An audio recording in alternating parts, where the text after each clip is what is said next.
ভোটের ঢের দেরি, প্রার্থীও পরে ঠিক হবে। তাতে কি, দেওয়াল দখলের লড়াই শুরু হয়ে গিয়েছে।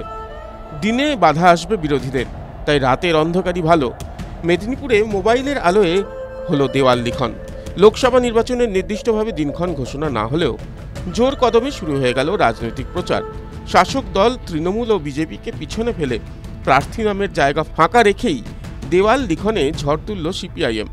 কোথাও কার্টুন চিত্রে তুলে ধরা হয়েছে দাড়ি হোক বা প্লাস্টার, দুটোই লোক ঠকানোর মাস্টার। কোথাও আবার সম্প্রীতির বার্তা কেউ তুলে ধরা হয়েছে, তাও আবার সেই কার্টুনের মাধ্যমেই।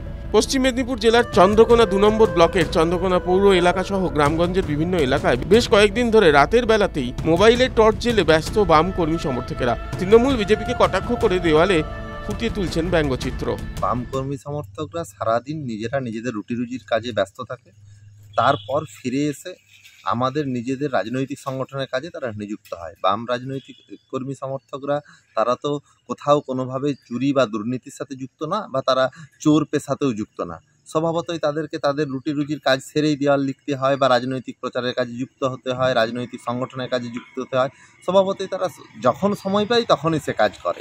আর আপনি যে ব্যঙ্গচিত্রের কথা বললেন, ব্যঙ্গচিত্র মূলত বিষয়টা ব্যঙ্গ না, বিষয়টা হচ্ছে সমাজে ঘটে চলা ঘটনাবলী, যা প্রবাহমান, যা ঘটমান, তা চিত্রের আকারে দেওয়ালে তুলে ধরা হচ্ছে মাত্র। বিজেপি বা সিপিএম কোথাও কোথাও দেয়াল, আসলে ওরা খবরের শিরোনামে আসার জন্য ওরা এই ধরনের হয়তো দুটো একটা দেয়াল লিখছে, কিন্তু এখন তো বর্তমান যুগে প্রচারটা ঠিক ওই জায়গায় নেই। এখন দেয়াল লিখনের গুরুত্ব অপেক্ষাকৃত কমেছে, কিন্তু আমরা আজকেও সেটা আলোচনা করেছি যে আমাদের অধিকাংশ দেয়াল, যেহেতু এবারে নির্বাচনটা হবে একদিকে ধর্মীয় জিগির তুলে, হিন্দুত্বের জিগির তুলে এবং বিভিন্নভাবে অকথ্য অপপ্রচার চালিয়ে একটা দল বাজিমাত করতে চাইছে।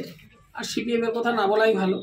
আর আমাদের দল কিন্তু উন্নয়নকে সামনে রেখেই, আমাদের নেত্রী, আমাদের নেতা অভিষেক ব্যানার্জি, তারা কিন্তু নির্বাচনটা পেশ করতে চাইছে। যদিও এ বিষয়ে চন্দ্রকোনা সিপিআইএম নেতা সুস্মিত পালের দাবি, দিনের বেলা সমস্ত বাম কর্মীরা তাদের পেশাগত কাজে ব্যস্ত থাকে, তাই রাতের বেলায় লোকসভা নির্বাচনকে সামনে রেখে দেওয়াল লিখনের কাজ তারা চালিয়ে যাচ্ছে। এছাড়াও বাড়ি বাড়ি প্রচারও শুরু করেছেন তারা।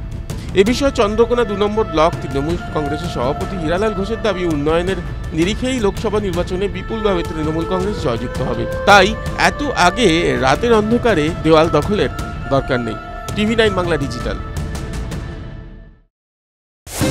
কিছু কিছু কথা আছে যা আমরা বলতে বাধ্য। মতামত ভাবলে মতামত, প্রতিবাদ ভাবলে প্রতিবাদ, দৃষ্টিভঙ্গি ভাবলে দৃষ্টিভঙ্গি। কিছু কিছু কথা না বললেই নয়, না বললেই নয়। প্রতিদিন রাত ৯টায় TV9 বাংলায়। TV9 বাংলা না দেখলেই নয়।